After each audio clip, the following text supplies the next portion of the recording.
ওং নমো ভগবতে বাসুদেবায়। ওং নমো ভগবতে বাসুদেবায়। ওং নমো ভগবতে বাসুদেবায়। শ্রীমদ্ ভগবদ গীতা অধ্যায় 10 শ্লোক 3। जो माम अजमानदि च वेत्ति लोको महेश्वरम असंमूढ़ समर्तेषु सर्वपापै प्रमुच्यते। অনুবাদ। ভগবান শ্রীকৃষ্ণ বলছেন, যিনি আমাকে জন্মরহিত, অনাদি ও সমস্ত গ্রহলোকের মহেশ্বর বলে জানেন, তিনি কেবল মানুষদের মধ্যে মোহশূন্য হয়ে সমস্ত পাপ থেকে মুক্ত হন। আমি জন্মরহিত, অর্থাৎ আমার কখনোই জন্ম হয়নি। আমি হচ্ছি অনাদি এবং জগতের অধিপতি। যে ব্যক্তি এটা জানে ও উপলব্ধি করতে পারে, তাকে আর পৃথিবীতে জন্ম নিতে হয় না। সে কখনো বিভ্রান্ত হয় না এবং সকল পাপ থেকে মুক্ত হয়। অহংকার ও স্ট্রেসের মূল কারণ আজকের সমাজে আমরা সবসময় ভাবি আমার ইচ্ছায় সবকিছু চলবে, আমি সবকিছু নিয়ন্ত্রণ করব, আমিই কর্তা। এই চিন্তা থেকেই আসে স্ট্রেস, ভয় ও উদ্বেগ।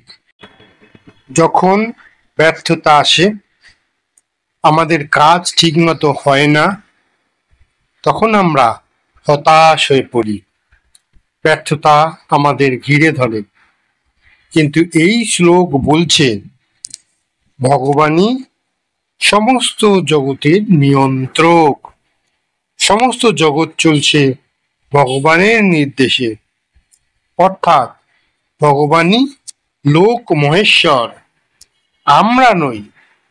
যখন আমরা এটা বুঝতে পারি সবকিছু ভগবানের হাতে, আমরা নিয়ন্ত্রক নই, তখন আমাদের মনে ধীরে ধীরে শান্তি ফিরে আসে। উদাহরণ, কেউ ব্যবসায় সাফল্য লাভ করতে পারল না, ব্যবসায় সে ব্যর্থ হলো। সে ভাবে আমি হারিয়ে গেলাম। কিন্তু যদি জানে ভগবান সর্বনিয়ন্ত্রক, তিনি সবকিছু নিয়ন্ত্রণ করেন, তবে সে ভাবে আমি তো চেষ্টা করেছি, ফল ভগবানের হাতে, নিশ্চয়ই এর পেছনে কোনো বৃহত্তর মঙ্গল আছে। এই বোধ তাকে ভেঙে পড়তে দেয় না। সাহিত্যের শিক্ষা, জগতের সব কিছু ক্ষণস্থায়ী। সম্পদ, সম্পর্ক, সাফল্য, এগুলো ক্ষণস্থায়ী। এগুলোর সাথে অতিরিক্ত আসক্তি আমাদের কষ্ট দেয়। আমরা যখন এগুলোর প্রতি আসক্তি সম্পন্ন হয়ে পড়ি অতিরিক্ত, তখনই আমরা কষ্ট পাই। কিন্তু যখন জানি ভগবান অনাদি, চিরন্তন সত্য, তখন আমরা স্থায়ী আশ্রয় পাই। টাকা হারালে আমাদের ভয়, সম্পর্ক ভেঙে গেলে দুঃখ হয়। এসব থেকে মুক্তি পেতে হলে এমন কিছুর সাথে যুক্ত থাকতে হবে যা চিরন্তন। ভগবান সেই চিরন্তন আশ্রয়। 3. ভুল ধারণা ভাঙা। আমি কর্তা নই। অধিকাংশ মানুষ ভাবে আমি কর্তা, সব আমার হাতে, আমি এত কিছু করছি। কিন্তু সত্যি হলো আমরা শুধু যন্ত্র মাত্র, কর্তা হচ্ছেন ভগবান।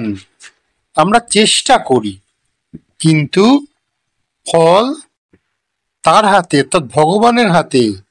এই বোধ আমাদের অহংকার কমায় এবং বিনম্রতা আনে। বিনম্রতা মানেই দুর্বলতা নয়, বরং এটি মানসিক শক্তি দেয়। উদাহরণ, একজন সিইও ভাবে, সিইও মানে হচ্ছে চিফ এক্সিকিউটিভ অফিসার, ভাবে যে আমি কোম্পানির সাফল্যের কারণ।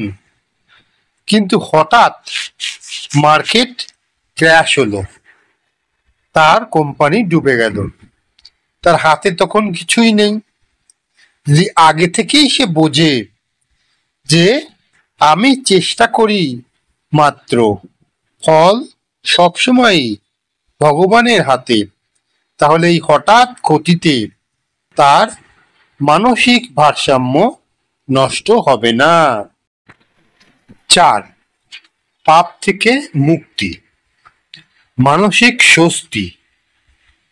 পাপ মানে শুধু অপরাধ নয়, পাপ মানে সেই ভুল কাজ যা আমাদের কষ্ট দেয়। লোভ, হিংসা, অহংকার এসবই পাপের মূল।